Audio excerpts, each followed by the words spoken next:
So I was in the pursuit of understanding what does health mean to me and where's it coming from, and I have a background in learning, indigenous teachings and life ways.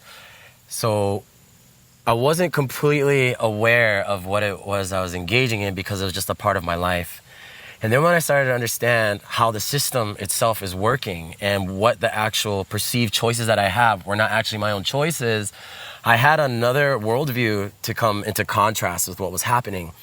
And then I started to feel very alone in it, because not everybody that was of the culture that I was a part of was doing that. And then when I came into Brotherhood, we were all in pursuit of a similar thing. We're all seeing similar things. We're tracking similar things in our own way. And that's what led me on deepening into the lifestyle. Because what became something that was like habitual or repetitive, or not even that, actually it was just something that was common. It just felt common, became like this, like, oh wow, you do that?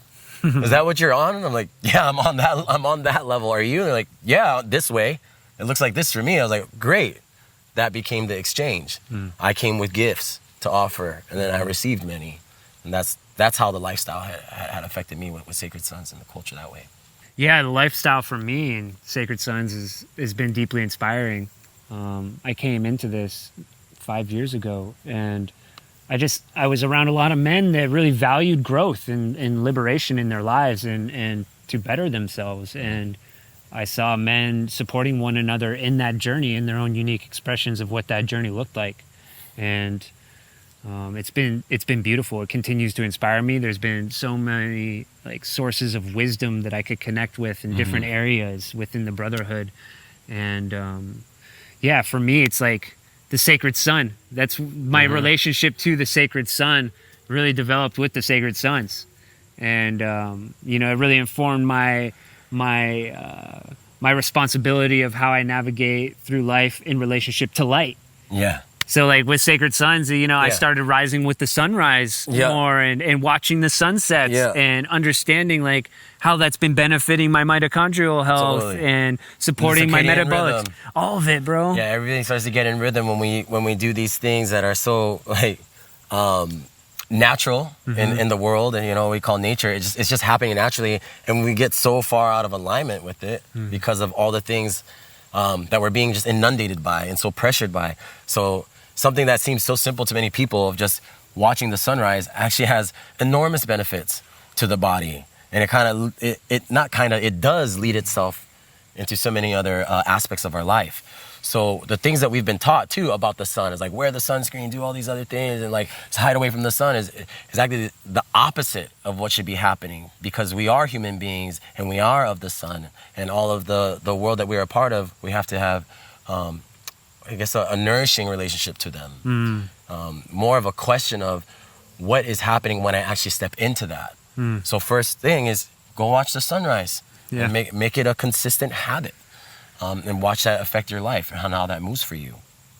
Yeah, I love the light codes, bro. Light codes is important. Yeah, and this is a beautiful piece, because this is, I'm so passionate about it, and it's inspiring so much more in me, talking about, it feeds into the metabolism, and that leads to the endocrine system. So I'm thinking about the hormones and the secretions that occur with the light codes. And then, you bring it through this sunscreen piece, just kind of triggered some other pieces in me of how I learned so much from so many men in Sacred Sons, and just how to take care of my body in relationship with more natural ways, the original ways of what I wash my body with, what I keep in my home, how I tend to my plants, how I select the foods that I'm eating, and the scents that I keep around my home, and then understanding how this all connects. Yes. And how it's either very nourishing and supportive to my system, or it's creating errors, and my system's hey, calibrate me. What are you putting that stuff on for? Why are you putting that on your body? Yeah, and what is it doing to my skin? And the sensations and everything can be numbed out or deteriorated or degraded because of artificial chemical things that are happening. And especially with the water. So we're told 12 glasses of water a day. And then we're drinking whatever water, tap water, bottled water, the same thing. And it's not nutrient dense. There's no minerals in that. So those are another thing we need to address too when it comes to lifestyles. What kind of water are you drinking? Does it have the necessary minerals in there for your body to actually absorb it and to use that water? or are you just getting by? And maybe you have headaches. Maybe you can't sleep at night because you're actually dehydrated and you're calcified because you're not getting the necessary mineral content that the body needs in order to create these hormones and these things within the body. And too many endocrine disruptors, once again, it's like if we are not addressing these things, no matter what we teach when it comes to physicality, breathing, or awareness, it's going to be a continuous wall, a barrier. It's an uphill endeavor. Yeah. And that gets very, very taxing and tiring. Yeah. So how do we address these things, a step at a time or a piece at a time? Yeah, and it's been so great to like be in connection with you and so many other brothers that are passionate and studying and understanding these types of things. And it's like we're like in a hunting crew together, and that's what I've been experiencing here in Brotherhood is like, we're hunting on these things. We're hunting on our misalignments. We're hunting on these areas that are blocking us from our growth. We're hunting on these pieces that we desire to be liberated from, and with the support of the Brotherhood and the wisdom that provides, it's like it's nourishing that process. And now, like we're just making leaps and bounds in growth in relationship to these things because we're many men and we're much stronger together. Right? And it's making this journey like fun. Yeah, absolutely. Yeah, and we're tracking these things together and we're doing it on these weekends in all different types of ways and sharpening these skills and abilities where I see us all just getting healthier each time we get together, and it's beautiful to witness. So one of the important keys for me is always getting a good night's rest. My energy levels, all the things that I want to do throughout the day can't be done unless I have a good rest. And part of that for my own experience is when I sleep, I dream. And those dreams help inform my waking life. So the two are not separate. So if I'm missing out on healthy sleep, I'm missing out on my healthy wake time. I'm missing out on these very critical pieces of who I am without that healthy sleep.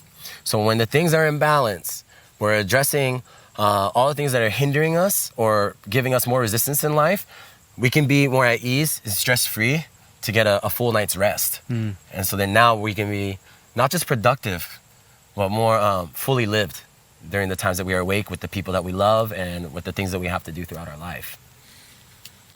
Yeah, I love this topic of rest as well, and I love how deeply nourishing these Brotherhood experiences have been, and how I'm continually inspired by men like yourself in this space, and many other men, and how that contributes to my own will to engage myself more with the practices and the physicality while we're here, and to learn more from your guys' experiences and apply them in my own life in my own way.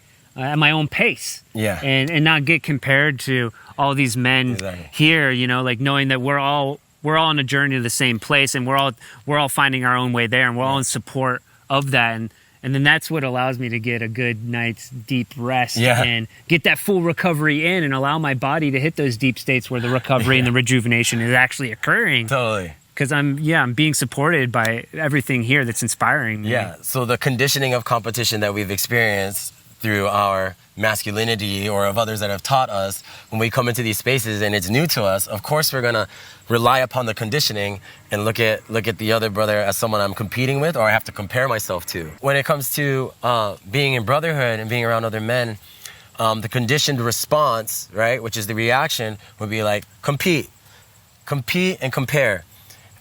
Comparison is the thief of joy, as I've heard, and the competition. In many ways, it's been taught to us that in order for me to gain, he has to lose something. But when we come here in Brotherhood, the natural competition is, I'm looking at you to be the most sharpened version of yourself, whatever that may be. If there's places that you need help with, that's what I'm here to do, because I want you to be at your best, as we can say, as I know you would want from me. And so that natural competition is something we should engage in. And then when that happens, there is an emergent quality of feeling that security amongst each other that you get a full rest, to sleep, especially on these weekends. But even when I go back home, that emphasis still remains. Even being with my partner is like, we gotta have a good rest. We gotta do the things necessary for us to get into a good sequence, and it just happens naturally. So then now we're getting a good quality sleep every night. And that understanding, I think, only happens because of the way that I've been with Sacred Sons and being in that brotherhood. So less comparison, less competition, more inspiration, more curiosity, more wondering aloud together.